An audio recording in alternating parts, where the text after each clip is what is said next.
तो दोस्तों आज मेरे पास है कोई एक नई चीज़, आप गैस नहीं कर पाओगे। और ये मेरे फ्रेंड ने अभी 2 हफ्ते पहले लिया है। तो मैं आपको दिखाने वाला हूँ कुछ बड़ी चीज़।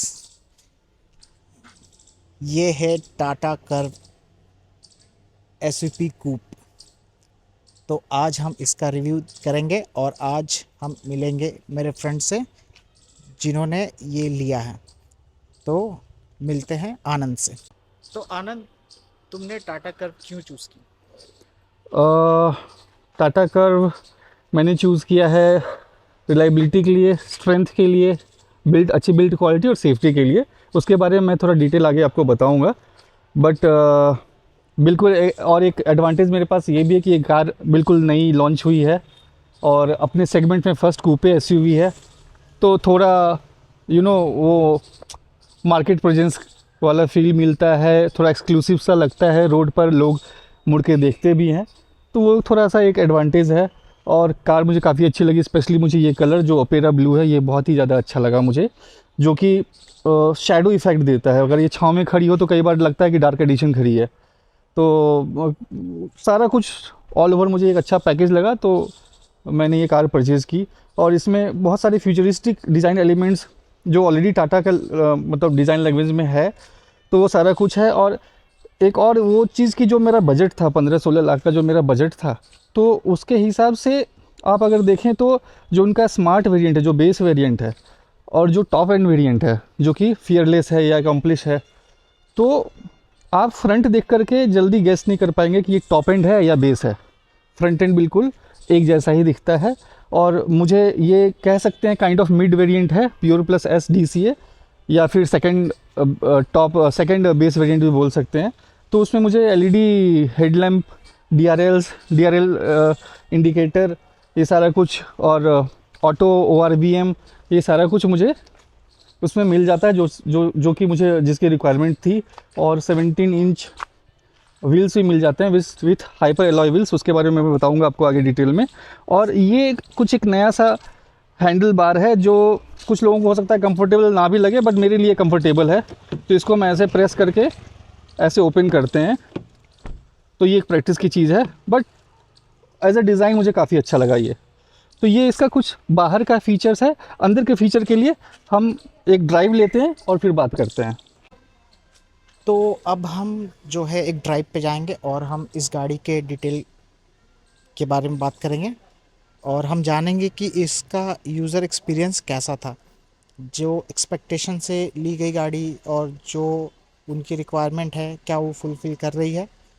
तो डिटेल में हम बात करते हैं गाड़ी के अंदर।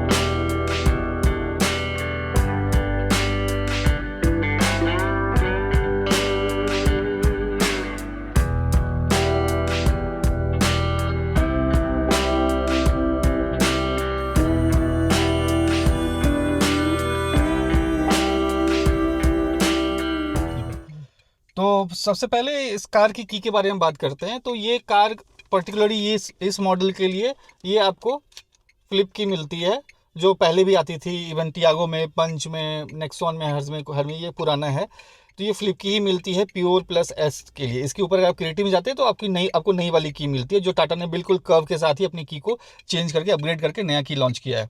तो ये की को हम यहाँ पे की होल में डाल देते हैं और इग्निशन ऑन करते हैं। तो कुछ ऐसा है इसका MID, आप देख सकते हैं। ये सेमी डिजिटल आप बोल सकते हैं। इसमें बीच का जो ये पार्ट है ये पूरा स्क्रीन है, एंड लेफ्ट और राइट में काफ़ी स्मार्टली इन्होंने प्ले किया है कि आपको ओवरऑल ये कंप्लीट देखने में तो पूरा डिजिटल लगता है, लेकिन ये पार्शियल डिजिटल है। तो सेंटर में आपको इसमें सारा इन्फॉर्मेशन मिल जाता है, ट्रिप को लेकर के, फ्यूल को लेकर के, even passenger seat belt, alarm, ये सारा कुछ आपको इसमें मिल जाता है। कौन से गियर में है, कौन से मोड में है, सिटी मोड, ये सारा कुछ इसमें आपको सारा इन्फॉर्मेशन आपको इसमें मिल जाता है। एंड उसके बाद आते हैं स्टीयरिंग माउंटेड कंट्रोल्स के लिए। तो इस वेरिएंट में आपको स्टीयरिंग माउंटेड कंट्रोल्स में यहाँ पे म्यूट का कॉल लेने का बटन मिल जाता है, यहाँ पे आपको मीडिया का मिल जाता है जिससे ब्लूटूथ कनेक्टिविटी होती है, और यहाँ पे आपको एक स्पेशल फीचर मिलता है जिसको हम लोग ये टाटा में इन्होंने लॉन्च किया है, ये इसको वॉइस कमांड बोलते हैं। तो इसके थ्रू हम वॉइस कमांड दे सकते हैं गाड़ी को। इस तरफ आपको जो स्क्रीन है उसको ऑपरेट करने के लिए बटन्स मिल जाते हैं, और साथ में इसमें आपको क्रूज कंट्रोल भी मिल जाता है इस वेरिएंट से। तो ये सारा इसमें जो स्टीयरिंग माउंटेड कंट्रोल है उसका मैंने बता दिया। हॉर्न यहाँ पे है, हॉर्न आप यहीं से ऑपरेट कर सकते हैं। ये थोड़ा सा मुझे इसका डिस्कम्फर्ट लगता है, बिकॉज मुझे आदत है कि मैं गाड़ी चलाते हुए कभी यहाँ दबा दिया, कभी यहाँ दबा दिया, वो आदत है। बट इसमें कहीं बस मुझे ये यहीं पे प्रेस करना होता है, तो ये है। साथ में पर्टिकुलरली इस DCA वेरिएंट के लिए यहाँ पे आपको पेडल शिफ्टर्स मिलते हैं। ये पेडल शिफ्टर्स हैं, तो जब भी ये गाड़ी आप ऑटोमेटिक में चला रहे हैं, तो अगर आपको सपोज इसका स्पोर्ट्स मोड डाल करके, तो ये डाल करके अगर आपको थोड़ा गाड़ी में थ्रिल फील करना है, तो आपके पास ये पेडल शिफ्टर्स भी हैं, तो जिससे आप गियर इधर से लेफ़्ट वाले से गियर नीचे कर सकते हैं, राइट वाले से गियर ऊपर कर सकते हैं। तो ये इसके DCA 7 DCA गियर बॉक्स के साथ पेडल शिफ्टर्स आपको मिलते हैं। साथ ही टाटा के लिए ये काफ़ी कॉमन सा फीचर्स है। ड्राइव मोड्स मिल जाते हैं आपको, इको, सिटी एंड स्पोर्ट्स। तो बाय डिफ़ॉल्ट ये सिटी में चलती है, लेकिन हाईवे वगैरह पे अगर आपको अच्छा माइलेज चाहिए तो आप इको में डाल सकते हैं, और जब भी आप इसको चेंज करते हैं आपको एक वॉइस कमांड सुनाई देता है ऐसा। City drive mode activated. तो ऐसा वॉइस कमांड है। साथ ही साथ वॉइस कमांड यहाँ पे आपको सनरूफ के लिए मिलता है, ओपन सनरूफ। ऑलराइट, सनरूफ खोल रहे हैं। तो ये ऐसा वॉइस कमांड आपको सनरूफ के लिए भी मिलता है। तो ये सारी कुछ फैंसी चीज़ें हैं इसमें, जो कि इसको आप बोल सकते हैं लाइफस्टाइल एक्सेसरीज़ या एड ऑन्स बोल सकते हैं। तो ये कुछ चीज़ें हैं जो वैल्यू ऐड करती हैं इस मॉडल से। और साथ ही ये पूरा हमारा ये टच स्क्रीन पैनल मिलता है यहाँ पे, जिसमें कि जो भी आपकी ज़रूरत की जो भी चीज़ें हैं, जैसे कि AC का ये हो गया आपका डायरेक्शन, AC बढ़ाना और घटाना यहाँ से टॉगल है। फिर ये सारा टच है आपका, AC ऑन ऑफ़ करना, ये बूट ऑन ऑफ़ करना, यहाँ पे हैज़र्ड लाइट, ये सारा कुछ आपका टच बेस्ड है। तो ये काफ़ी मुझे अच्छा लगता है। बट साथ ही साथ ये है कि इसका आपको यूज़ टू भी होना पड़ेगा, क्योंकि इनिशियली अभी तो मुझे बिल्कुल आदत नहीं हुई है, तो मुझे ढूंढना पड़ता है AC कहाँ और ये कहाँ, क्योंकि काफ़ी छोटे छोटे और काफ़ी पास हैं। तो ये है केबिन के बारे में। और जो डैशबोर्ड है बड़ा ही बेसिक सा है, और जो स्क्रीन है ये यहाँ पे हरमन था, जो कि पहले से नेक्सॉन में और पंच में और इवन टियागो में भी आ रही है। तो क्योंकि ये प्योर प्लस S है, इसलिए हमें ये मिल रहा है। अगर आप इससे अपग्रेड करते तो आपको 10 इंच का बड़ा स्क्रीन मिलता है। 4 स्पीकर्स आ जाते हैं इसमें। साउंड क्वालिटी काफ़ी बढ़िया है, और AC का रिस्पॉन्स काफ़ी अच्छा है। और ये गियर बॉक्स आप देख सकते हैं, ये बिल्कुल प्रीमियम फील देता है। ये गियर नॉब ये काफ़ी प्रीमियम कार्स में ही ऐसा देखने को मिलता है। तो यहाँ पे आपके बस 3 मोड्स ये आते हैं आपको। ये एक ऐसा करने पे ये ड्राइव में आ जाता है, फिर न्यूट्रल, और फिर रिवर्स आने पे आपका जो इसमें बैक कैमरा है वो ऑन हो जाता है। गाड़ी अभी ऑन नहीं है, इसलिए कैमरा दिख नहीं रही है। मैं गाड़ी ऑन करके आपको बताता हूँ। रिवर्स गियर डालने पे इसमें बैक कैमरा भी आपको मिलता है, तो बैक कैमरा ऑन हो जाता है। और साथ ही साथ जब भी आप कहीं पे गाड़ी को खड़ा करना चाह रहे हैं, या फिर ट्रैफिक में हैं, या कहीं पे आपको थोड़ी देर के लिए रुकना है, तो इसमें पार्किंग बटन भी है। तो ये पार्किंग बटन दबाते ही ऑटोमेटिक आप किसी भी मोड में रहें, रिवर्स में रहें या ड्राइव में रहें, आपको ये पार्किंग में आ जाती है। उसके बाद आप हैंड ब्रेक लगा भी सकते हैं या नहीं भी लगा सकते हैं, बट पार्किंग बटन आपने दबा दिया तो गाड़ी आपकी खड़ी रहेगी। उसके बाद जैसे आपको ड्राइव करना है, आप इसको ड्राइव में शिफ्ट कर ले सकते हैं या रिवर्स में शिफ्ट कर ले सकते हैं। तो ये सारा रहा इसके डैशबोर्ड और ड्राइवर सीट के बारे में। एंड यहाँ पे आपको बस एक जो चार्जिंग पोर्ट मिल जाता है, C एंड USB, सो ये 2 मिल जाते हैं आपको। और पीछे की तरफ भी आपको 5 वोल्ट चार्जिंग पॉइंट्स मिल जाते हैं। साथ ही साथ एक बहुत ही यूज़फुल सा फीचर जो कि मुझे बहुत नीडेड है, क्योंकि मैं एक हाथ से ड्राइव करता हूँ, तो मुझे ये हैंड रेस्ट की ज़रूरत थी। हैंड रेस्ट मेरे लिए बहुत ही ज़रूरी था।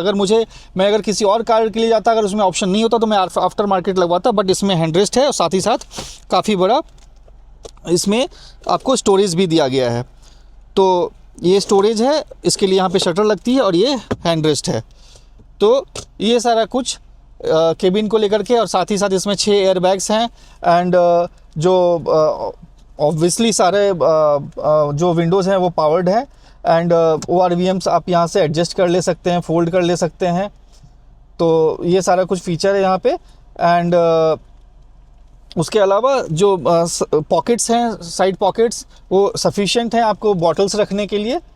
और उसके अलावा जो सीट है वो सीट अपहोल्स्ट्री फैब्रिक है इसमें, क्योंकि ये सेकंड वेरिएंट है। और बैक सीट के बारे में बात करते हैं।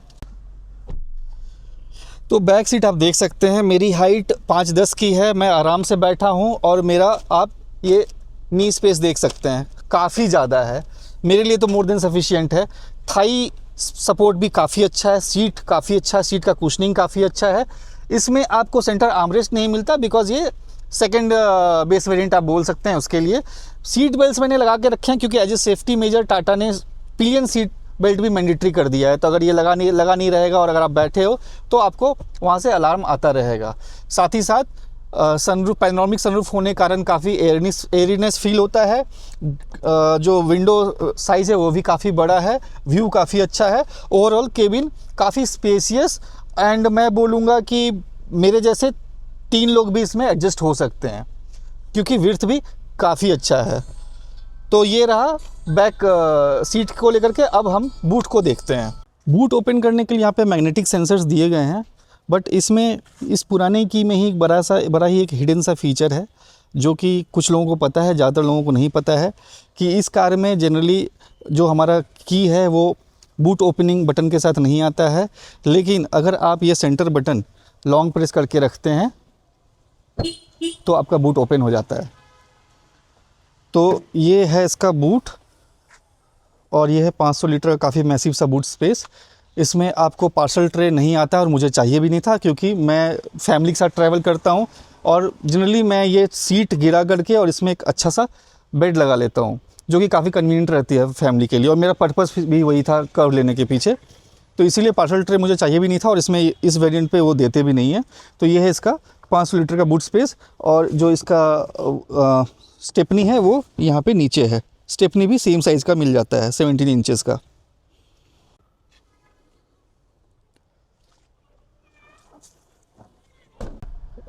कार के ड्राइविंग एक्सपीरियंस की बात अगर की जाए तो मुझे तो एक अच्छा खासा अपग्रेड फील हो रहा है।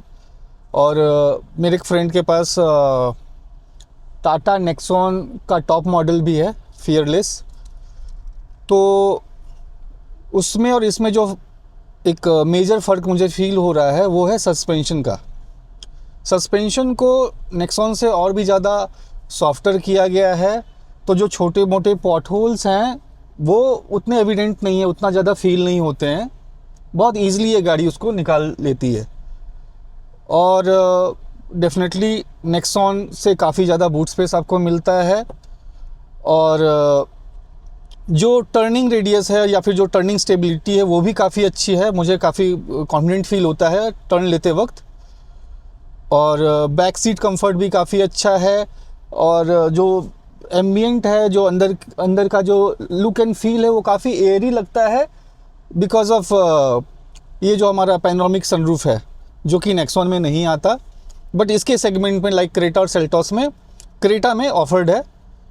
बट जो overall ride quality, handling, steering response, ये सारा कुछ इसमें काफ़ी क्विक है और काफ़ी अच्छा मुझे फील हो रहा है। और उसके अलावा जैसा कि मेरा प्योर प्लस एस वेरिएंट है तो मुझे लेदर अपहोल्स्ट्री नहीं मिली है, वेंटिलेटेड सीट नहीं मिला है, बट एसी काफ़ी अच्छा है, नॉइज़ कैंसलेशन काफ़ी अच्छा है, काफ़ी बेहतर है। इवन मैं कहूँगा कि नेक्सॉन से भी काफ़ी बेहतर है।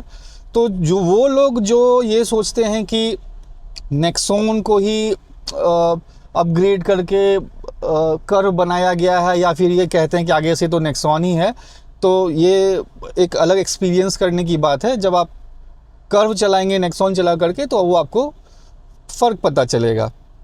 इसके इंजन के बारे में थोड़ा डिटेल बताओ। इंजन इसका जो मैं चला रहा हूँ ये 1.2 लीटर रेवोट्रॉन इंजन ही है, तो ये तो सेम है नेक्सॉन और इसका। बट जो मेरा है ये ऑटोमेटिक है, तो ये 7 स्पीड DCA है। काफ़ी स्मूथ है। मैं टॉर्क कन्वर्टर भी चला चुका हूँ, मैं AMT भी चला चुका हूँ, तो उन सब से काफ़ी स्मूथ है। इसमें आपको गियर शिफ्टिंग बिल्कुल पता नहीं चलती है, और ये 7 स्पीड DCA है, तो ये एक फ़र्क है। और उसके अलावा बाकी की 2 और इंजन हैं, जैसा कि एक और है हाइपरन इंजन जो टाटा ने न्यू अभी इंट्रोड्यूस किया इस कार के साथ ही। तो उसमें इस 1.2 लीटर रेवोट्रॉन से आपको थोड़ा ज़्यादा BHP और थोड़ा और ज़्यादा आपको टॉर्क मिल जाता है।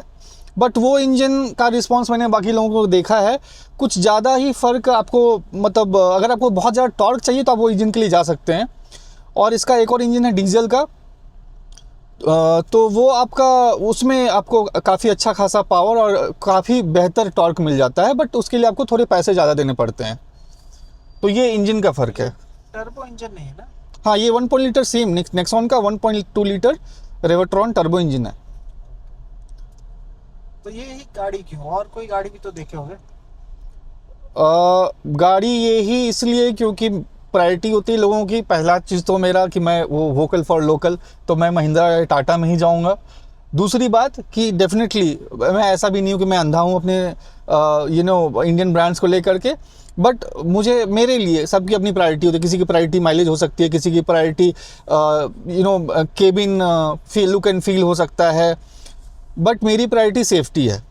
तो इसके सेगमेंट में इसके जितने भी राइवल हो जाए, क्रेटा हो जाए, सेल्टोस हो जाए, ग्रैंड विटारा हो जाए, टोयोटा हाई राइडर हो जाए, कोई भी आ जाए, किन्हीं का भी क्लेम्ड 5 स्टार सेफ्टी रेटिंग नहीं है। तो फर्स्ट ऑफ ऑल सेफ्टी के लिए मैं गया। दूसरी कि मुझे ज़्यादा बड़ी बूट स्पेस की ज़रूरत थी, तो वो बूट स्पेस भी सेगमेंट में सबसे ज़्यादा है इसकी। कितना है बूट स्पेस? 500 लीटर्स का बूट स्पेस है, काफ़ी बड़ा है। तो वो मेरा वो भी प्रॉब्लम सॉल्व हो गया इसमें। और तीसरा कि वैल्यू फॉर मनी, जिस प्राइस रेंज में, मतलब मैंने ये इसका mid variant pure plus S लिया है, तो इसमें मुझे DCA 7 स्पीड DCA प्लस मुझे सनरूफ की रिक्वायरमेंट थी, तो मुझे पैनोरामिक सनरूफ मिल गई। तो मेरे सारे रिक्वायरमेंट्स को ये फील कर रही है। सबसे बड़ी बात लेकिन कि सेफ्टी जो प्रायोरिटी आती है, वो सेफ्टी इसको 5 स्टार सेफ्टी मिल चुकी है क्रैश टेस्ट में। प्लस 6 स्पीड कर्टन एयरबैग्स भी हैं, तो हर तरह से सेफ़ है ये कार। और इसमें ये गाड़ी हमें हैदराबाद में ऑन रोड कितना पड़ेगा? मेरा प्योर प्लस एस वेरिएंट है, तो वो मुझे 16,19,000 ऑन रोड पड़ा।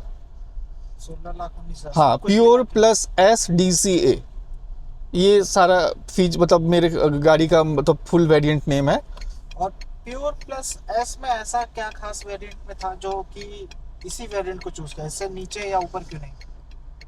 वो बहुत ही स्मार्ट, मैं आप कहूँगा ये एक स्मार्ट मूव है, बिकॉज अगर आप सिर्फ प्योर प्लस एस लेते हैं तो आपको प्योर प्लस एस में ये सारे फीचर्स मिल जाएंगे, बट टायर आपको 16 इंच का मिलेगा, और टायर विथ व्हील कैप्स मिलेंगे आपको। वो थोड़ा अलग डिज़ाइन, मुझे थोड़ा अच्छा नहीं लगता वो एक फ़र्क है। और कुछ छोटी मोटी चीज़ें और भी, like rain sensing wiper, auto headlamp, ये सारी चीज़ें उसमें नहीं है। लेकिन जब आप प्योर प्लस एस DCA लेते हो तो आप पैसा पे सिर्फ उतना ही करते हो, एक अपग्रेड का करते हो, बट उसके साथ वैल्यू एडिशन में आपको 17 इंच के टायर आ जाते हैं with hyper styling wheels. Hyper styling wheels Tata बोलते हैं, उन्होंने है वो स्टील रिम ही, बट उन्होंने डिज़ाइन ऐसा किया है कि व्हील कैप के साथ वो बिल्कुल अलॉय की तरह दिखती है। प्लस 17 इंच का व्हील है, और साथ में ऑटो हेडलैम्प और रेन सेंसिंग वाइपर भी मुझे मिल गई, तो ये एक अपग्रेड मुझे अच्छा लगा। बेसिकली व्हील्स में जो है, जो लोअर वेरिएंट्स होते हैं उसमें ज़्यादातर एल्युमिनियम स्टील व्हील्स आते हैं, पर उसमें क्या होता है वो ओपन रहता है। जैसे मारुति की गाड़ियों में देखा होगा आपको सिर्फ स्टील व्हील्स ही दिखेंगे। हाँ, पर जो टाटा ने किया है, अगर आप आफ्टर मार्केट कहीं से भी उसका कैप लगवाते हो तो वो क्या है, स्टील फिर भी उसके बैक एंड से दिखाई देती है, मतलब उसके पीछे से दिखाई देती है। मैं भी आपको वीडियो में दिखाऊंगा, पर इसका डिज़ाइन ऐसा है कि आपको रोड पे पता ही नहीं चलेगा कि अलॉय व्हील है या फिर आपको रेगुलर रिम है। ये खास बात है उस डिज़ाइन में, इसलिए बहुत ही स्मार्ट चॉइस है ये। तो मैं काफ़ी चीज़ों में मैं कहूँगा कि टाटा बहुत ही स्मार्टली प्ले कर रहा है। इट्स नॉट कि मैं बहुत बड़ा टाटा फ़ैन हूँ, बिकॉज डेफिनेटली जो इंजन रिफाइनमेंट है वो टाटा से कहीं ना कहीं थोड़ी बेहतर तो आपको मारुति और हिंडई में मिल जाएगी। लेकिन स्मार्ट मूव में इस सेंस में कहूँगा कि आपको जो केबिन है वो बहुत फ्यूचरिस्टिक दिखेगा, और मुझे पसंद है, मुझे मिनिमल डिज़ाइन पसंद है। तो बहुत मिनिमल रखा गया है केबिन को, बहुत ही स्ट्रेट लाइंस हैं, कुछ ज़्यादा बिजी और हेजी डेजी नहीं लग रहा है। तो और सारा कुछ टच है। तो इसके इस सेगमेंट में, इस प्राइस रेंज में इस तरह की चीज़ें आपको नहीं मिलती। तो ये सारा कुछ है जो मुझे अच्छा लग रहा है टाटा का अपग्रेड। और सबसे पहली बात कि टाटा जो वर्ल्ड वाइड जो काम वोल्वो ने किया है अपने आप को as a safest car company की तरह पोजीशन करने का, टाटा ने वही सेम इंडिया में किया है। और कहीं ना कहीं टाटा के आने के बाद ही अवेयरनेस आई है कि अभी आपको स्विफ्ट डिज़ायर भी 5 स्टार सेफ्टी रेटिंग के साथ आई, क्योंकि अब सबको टाटा के आने के बाद पता चला कि नहीं, सेफ्टी कम्स फर्स्ट। तो धीरे धीरे सारी गाड़ियाँ अब आएंगी। तो मेरा मेन प्रेफरेंस तो वही है कि मैं इसलिए मैंने ये टाटा कर्व चूज़ किया। अब ऐसा नहीं कि मैंने टाटा चूज़ किया या मैं मतलब अपना इंडियन ब्रांड है तो मैं सिर्फ इसकी अच्छाइयाँ ही बताऊंगा। कुछ कुछ चीज़ें हैं जो मुझे लगती हैं कि थोड़ी और बेहतर हो सकती थी।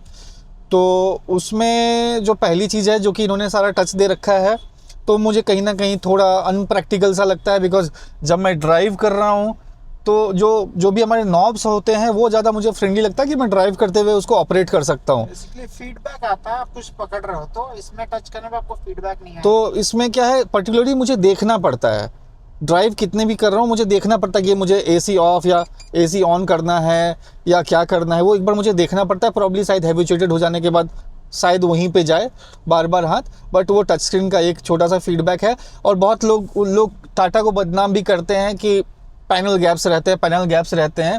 तो वो पहले की बात थी। अब जितनी भी गाड़ियाँ अपग्रेडेड आ रही हैं वहाँ पे आपको पहले जैसी पैनल गैप्स नहीं दिखेंगे। छोटे मोटे फिनिशिंग इश्यूज, बहुत छोटे नेग्लिजिबल, वो दिख सकते हैं आपको, छोटे मोटे। बट उसके अलावा और कोई, तो मुझे अभी तक तो कोई माइनस पॉइंट ऐसा नहीं लग रहा है। हाँ, ये जब मैंने ये डिलीवरी ली तो इसका सॉफ्टवेयर अपडेटेड नहीं था, तो जिसके कारण ये जो इसमें वॉइस कमांड वगैरह है वो काम नहीं कर रहा था सही से। तो उसके बाद मैंने उसको फिर से अपग्रेड कराया तो वो बिल्कुल सही से काम कर रही है। तो ये कुछ चीज़ें हैं जो थोड़ी बहुत हैं प्लस माइनस में, तो वो आपको ध्यान में रखना है। देखिए दोस्तों, कोई भी चीज़ तो एक बार में परफेक्ट बनेगी नहीं। अगर आप कुछ चीज़ बना रहे हो तो वो यूज़र जब यूज़ करता है उसके अकॉर्डिंग फिर चीज़ें अपडेट होती हैं। तो दोस्तों, ये था टाटा कर्व का रिव्यू, और ये यूज़र रिव्यू है। ये कहीं भी जाके शोरूम में शूट किया हुआ नहीं है। जैसा मेरे दोस्त की रिक्वायरमेंट थी और जैसा उसे चाहिए था, वो इस गाड़ी के साथ परफेक्ट फिट होता है। इसमें उसकी फैमिली है तो उसे बूट स्पेस प्लस इंटीरियर में ज़्यादा स्पेस चाहिए था और थोड़ी पावरफुल गाड़ी चाहिए थी, तो उसके हिसाब से ये परफेक्ट सेट हुआ। आपको जाना है शोरूम, अगर इस गाड़ी में इंटरेस्टेड है, आपको इसे चलाना है और इसमें अपना बैठ के अपनी फैमिली के साथ जैसा भी आपका रिक्वायरमेंट हो उसे चेक करना है। उसके बाद ही आप इसे बुक करिए, क्योंकि सबकी ज़रूरत अलग अलग होती है। तो खुद देखिए, खुद जाइए और उसके बाद अपनी टाटा कर्व बुक करिए, क्योंकि रास्ते कितने भी ख़राब हो आपको पहुंचाएगी मंजिल पे तो सिर्फ टाटा कर्व।